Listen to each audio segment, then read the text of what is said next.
let's get into, we got sports guy in here. Yeah. And you actually talked to him before. We're gonna talk about Deion. Yeah. So the whole drama with Deion Sanders leaving to go to Colorado. What do you think? And did you know this was coming? Like when you talked to him, did you sense any of this? It's funny because when we sat down, we had about a 12-minute interview, right? We sat down at the beginning of the season, and at the beginning of the season, he started off with, "I want to dominate," and that was the theme of this season. Domination, right? And everybody wondered, exactly why, that's the thing. But you just kind of, go with it because, he's a football coach. So that he wanted to come in and dominate. Last season, they got all the way to the championship, got to the Celebration Bowl, and lost. Right, and that was a big deal because everybody, it was like a David and Goliath situation. Everybody thought, they were David. I mean, he was Goliath, right? And you got treated like Goliath and lost, right? And that was it's true, right? But at the very end of that, he was kind of gracious in the post-game press conference. Everything was cool. Well, this season he came in understanding that in order for him to get to the next level, in order for him to take Jackson State to the next level, and that's what people were thinking, but in order for him to take Jackson State to the next level, in order for him to kind of elevate this program where he wanted to take it, he had to dominate and not just show up and beat teams. He had to show up and kill teams, basically. And that was the theme of the whole season, but he kind of, let it be known that he was trying to dominate. Well, throughout the course of the season, he gave us subtle hints that it was, that he might not be there that long, right? One hint was when he was watching, and I pointed this out on one of our videos, he was watching Alabama versus Cincinnati, right? And while he's watching that game, he's looking at it, he's like, one day, right? When did he say that? He said that during the Alabama-Cincinnati game. Like, but on what? He said it on his Facebook page. So if you go to some of our videos, right? Actually, our latest video, I pulled the clip. So I saw him do it on his Facebook page. I pulled the clip and put it on the video. But he was like, one day. And most people assumed that he meant that, well, most people in the HBCU groups, right? Jackson State will get Yeah. But he never said that. Nope. And he would go to stadiums, look around and be like, one day, right? But he's not talking about them. He was talking about him, right? And so, but nobody wanted to hear that, right? Yeah. I wrote articles about, hey, could he possibly leave? They would get mad. They would be angry. They'd curse me out, right? In HBCU groups, nobody wanted to hear about the fact that he might leave, even though he said it all the time. He got on 60 Minutes and said it. Correct. He would be on our weekly calls. We have weekly SWAC calls. Every Monday, you get on with every single football coach from the SWAC. And you've been on them. I'm on them every Monday, right? And so while I'm on these, my job. Okay, so At what time? during lunch. So That's lunchtime. You're at lunchtime, yeah, son. no, only during lunchtime. But anyway, so while these calls are happening, bro, like he's on every weekend, and media would ask him. They'd say, "Hey, we hear about these rumors. We're hearing about these rumors, right?" Yeah. And then Deion would say, "I'd be a fool not to consider it." You know what I mean? One time he said this to everybody who was listening. He was like, "Yo, if your name kept coming up every time a big job came up at ESPN or at at Sports Illustrated, something like that, wouldn't that be a good thing?" So ain't it a good thing that my name is coming up? When has any other HBCU coach, a black head coach, with their name pop up and been thrown around amongst Power Fives? Never happened before, right? And because this is happening, ain't this a good thing, right? And you can hear him say that. Isn't it a good thing to elevate? Isn't it a good thing to do this, right? And everybody's like, he means Jackson State, right? He didn't. And that's basically what this theme is, right? He always talked about it. He always let people know. At one point, he's playing a game against Grambling. They're beating Grambling, but not the way he wants to beat them. He gets very angry. He's on ESPN, and he goes, "Why don't they think bigger than this? Like, it's just HBCUs. Well, we can think bigger than this, right?" It's just Everybody let it go, right? Because you hear what you want to hear, Yeah. right? And for them, they heard, oh, he's thinking about taking Jackson State to the FBS level. He's taking Deion to the FBS level, right? Now, granted, did he do a lot of great stuff for Jackson State? Of course he did, right? He sacrificed a lot. He sacrificed a lot of his salary. People talk about this, right? But he gave up half of his salary in order to, make sure that the locker room was decorated the way it needs to be, right? So I'm talking about TVs, and it looks really nice now, right? So has TVs. He wants PlayStations everywhere to make sure that the students, when they came in, or his players, when they came in, it was like big time. He wanted to feel big time, and he did that, right? He gave up half his salary to do that. At the end of the day, though, nobody wanted to see him go, but he gave hints, clues, time and time again that this was happening. So, at the very last bit, SWAC championship game. At this point, the ESPN has already released that he's thinking about taking that job at Colorado, right? I drive from here to Mississippi because I want to be, I want to be in the press conference when he says it, and I want to capture it on my camera because I don't want to have to go through anybody copyrights. Right, you know what I mean? I want to be there, so I'm there. And during the whole game, right? They play at some point. Jackson State DJ plays this song, "If you're gonna leave, baby, go ahead and leave, baby." Right? Now, because the rumors are out there, and the whole stadium sings it, right? "If you're gonna leave, baby, go ahead." And you can see all this stuff, right? So, when we get to the post-game press conference, everybody's there. ESPN, ESPN, Sports Illustrated is there, Fox is there. Like everybody's arguing because they want to make sure you put your phones down so they get a good shot, right? I got my phone up like this, right? They're like, "Put your phone down, brother." Like, They ain't say brother, but you politically correct. nah, they said brother, okay. like, because they was trying to be politically correct too, right? Put your phone down, boy. One dude, and then the whole media room is filled with like black guys, right? And so this one dude keeps getting up, and he's like, "Yo, sit down, come on, bro." So, because everybody's waiting for this moment where we can capture Coach Deion Sanders saying he's leaving. The rumors are out there, and Deion's been super transparent, right? So we know he's gonna talk about it right now. So we interview the first coach, we interview the first set of players, and then the SWAC media guy comes out, the leader of the SWAC, right? He leads the SWAC media. He comes out, who was very nice, by the way. But he comes out and he says, Coach Deion Sanders will not be coming to the press conference today. He has decided to meet with his team, right? So I'm like, where they meeting with the team at? What a team. So they were meeting at their practice facility. He has a friend who works with 24/7 Sports, and he was outside, right? I actually drove him to the room. I couldn't get in, but he can get in, right? So I drove him there. In there, he tells his team, and I think that's what he wanted to do. Tell his team first. He's been super transparent and telling everybody about the stuff, but when it came down to it, he knew that he needed to talk to his team about what his plans were and let them know what they should do with the information that they were getting. So, and like I said, he's been transparent, so he put that on Instagram immediately, right? So I was able to take it. People were able to take it from Instagram, but you weren't able to capture it with your own, camera. But at the same time, you got the information. He told his team. He let them know, what they needed to do. Yeah. Don't go jump in the transfer portal. For some of y'all need to have a conversation with me. Right? You're not as good as you think. He said it. It's true. Yeah, he's like, you're not as good as you think, and you're not a hot commodity. You've been a part of a hot commodity, right? So talk to me one-on-one. I'll let you know if you need to be one of the people, jumping in the transfer portal. If you're really good, I'll take you with me. Hold on real quick, Rick. Explain to people what the transferring portal is that don't watch college football. Oh, no problem. So when students or players, when they're getting ready, to leave a school, like if, let's say, for instance, you have a 5-star. Yeah. That 5-star comes to a school, and he got big dreams and big plans, right? However, he doesn't get a lot of playing time in that first year. And he doesn't like the environment. He doesn't like the culture. He wants to leave.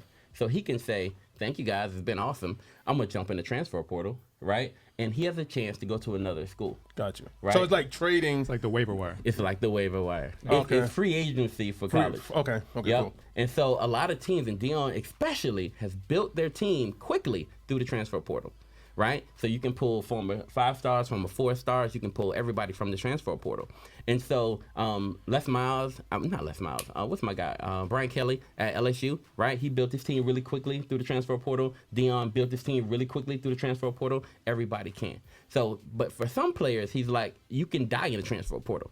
You feel what I'm saying? It's like saying, I want to be a free agent, and then nobody pick you up. You feel me? So he's like, don't everybody go jump in the transfer portal.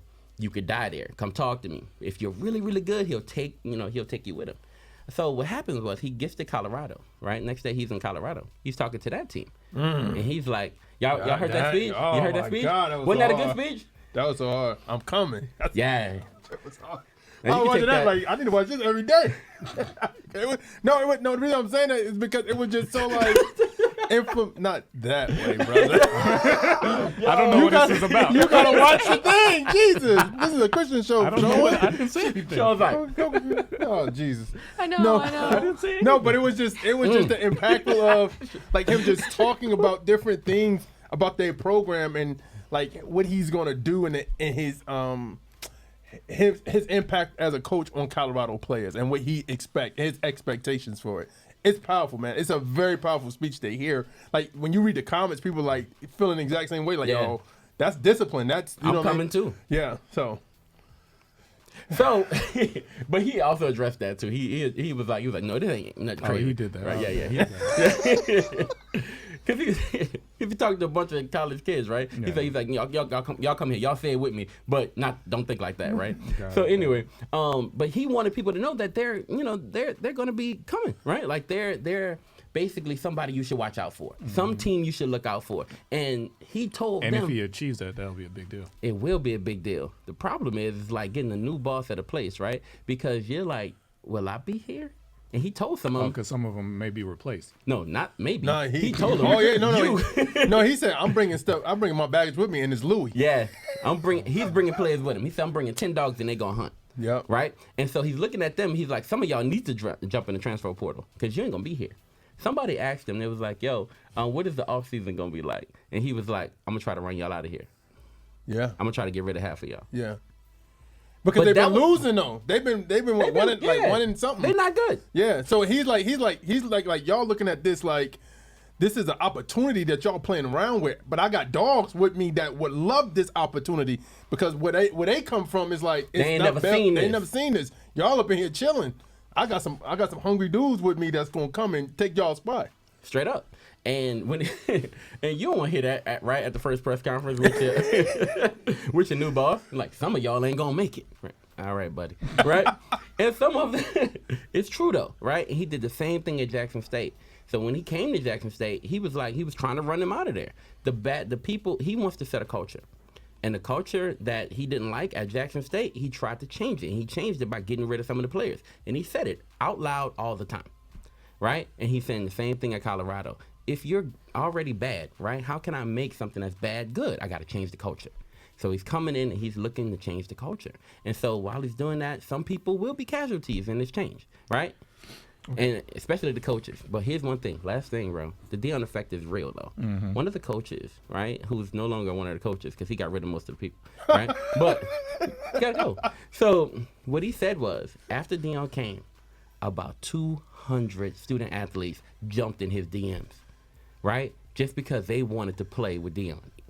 Transfer portal kids and new recruits, right? They want the opportunity to play with Deion. Mm-hmm. So that speech did a lot for, people who were listening and watching, but it also invigorated the recruits because if Deion can't do nothing else, he can recruit, right? And they coming. So it sounds like you have no problem with it.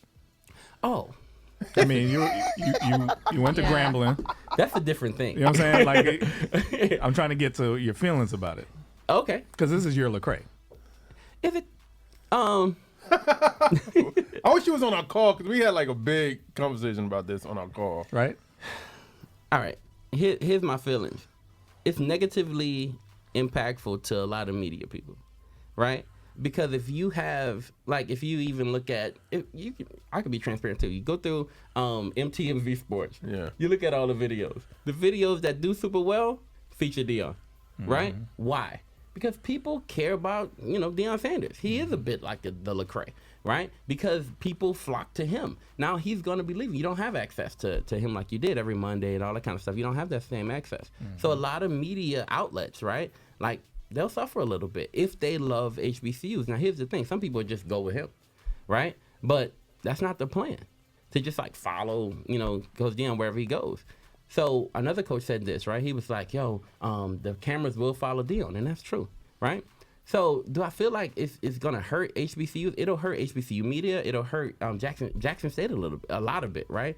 Because Jackson State, he was bringing so much money there. He's bringing so much notoriety. He was bringing so many eyes to HBCU football, right?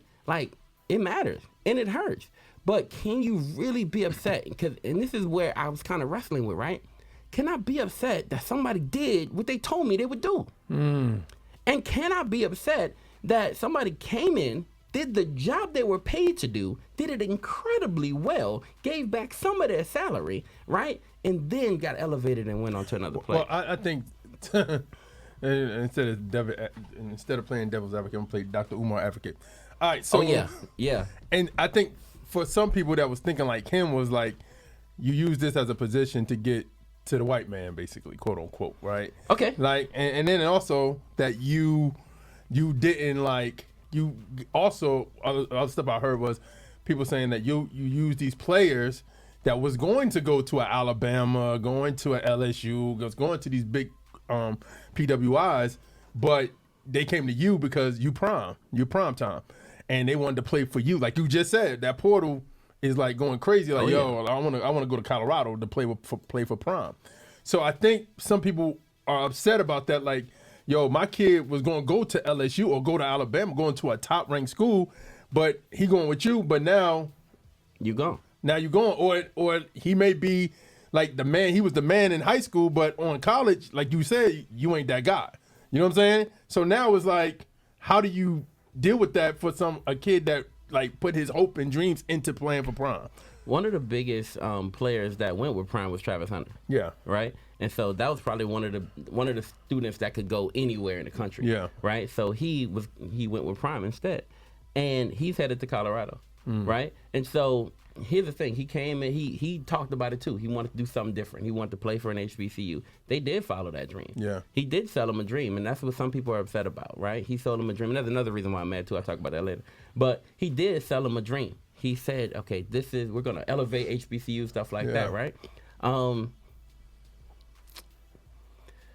It's tough to say is the dream done or not, because it's really not. There's a lot of work still left to do. But that, you feel what I'm saying? Yeah, but for There's me, a lot of work still left to do. I think to also, and our call was like, I feel like I get where people coming from, but then also I feel like there's other people that you could place there.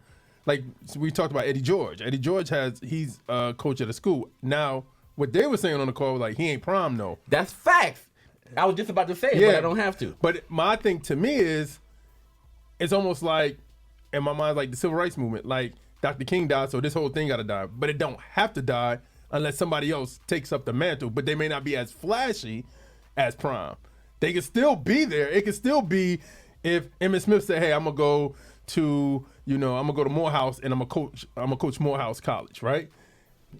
It still would be there, but for somebody else to be like, "Well, he ain't prime though," and that's my thing. Would be like, we're so focused on the flash and the prime aura that we're missing the point that other people could come in and still do what he implement, like what he. I just got a very simple question. Yeah. It sounds like he's using Jackson State to jump off to Colorado, to then jump off to Florida State, to jump off to NFL, possibly. He doesn't want to go to the NFL. I heard Florida State is his main goal. He said that multiple times. Why does he need to go through all that to do that? Why can't he just do it? Well, here's the reason. Because nobody would give him an opportunity to be a head coach initially. Why? Right? Because he had no experience coaching at the college level. So Jeff Saturday. Say again? Steve Kerr. Absolutely. Right? Jeff Saturday went straight to the NFL from a high school. Right? It's true. These things just happen. But that was that's a special situation that doesn't always happen. So you're saying he cannot get that? If he wanted to go coach the Carolina Panthers, he can't do that. I'm saying that it's less likely. That's crazy. That would happen. But he also doesn't want to. So we don't know what he could do at the NFL level because he doesn't want to go there. Possibly he could, but he doesn't want to. He said that multiple times because he doesn't want to be able to look another millionaire in the eye, see him not working as hard as he should be, and he'd fight. He said, I'd fight over that, right? Don't the you kids should be get working paid harder. now? You're about to be looking at millionaires in the eye. They do get paid, right? They do get paid, but they're not paid at the level that he's getting paid. So he has a problem with people not working as hard as they should be. He would have a problem at the NFL level. Okay. He doesn't want to go there. So here's one thing. I think that when I saw him talking to Colorado, I feel like his heart is young men. Yeah. I think people from Jackson State and us thought his heart was young black men. But he's still talking. So You get what I'm saying? Like, yeah, this is what he said though. Yeah. He said, still about what 70% of the players that he'll be interacting with and dealing with will be young black men. Yeah. Right? Like that hasn't changed. Go across the board in most of college football. Most teams are made up of young black men. So he's still going to be talking to young black men. This is what he said. Yeah. Right? What the biggest issue is not him talking to young black men. The biggest issue with HBCUs is that he won't be bringing attention and light and money and time, right, to HBCUs. Yeah, because the dream was to get HBCUs to the level of the big colleges. That was a That's dream the for HBCU players and supporters and fans, right? And alumni. That wasn't always his dream. That was his, like he did a little bit of the work, but that wasn't his ultimate dream. And I think people got confused with what his dream was and what their dream was. Well, I appreciate your insight. I didn't know anything about this. I would almost say I didn't care. Congratulations, bro. Your insight, your is, journalism yeah, is like it's top crazy notch. to see thank you See go you coming from Mike Six to your own platform is a you incredible interviewing thing. Deion Sanders Yeah. and Hugh Thank you. Jackson and all the peoples. It's awesome. Hey, look, I wouldn't be able to do any of the stuff that I'm doing right now without TRACKSTARZ, and I'm gonna tell y'all why. What do we have time for me to tell people why? Yeah. All right. So the groundwork for being able to, understand how to run an organization, for understand how to lead, to understand how to, talk to people. Yeah. Even the supporters that I have who are on my team came from the TRACKSTARZ universe. You feel what I'm saying? So the stuff that's happening right now is because I've not only had, great friends, great supporters, right, and great mentors even, right? I mean, you're younger than me, but you still acted as a mentor a lot of times. I didn't know how to do camera work, editing, all that kind of stuff, right? Mm-hmm. But a lot of this stuff is happening because of the time that I spent here, and it ain't like crazy. You know what I mean? It's not awesome. I mean, it's awesome to me, but it's not like, crazy. But where it's headed feels great, and I know that the foundation of that was laid here. So thank You're y'all. doing a great job.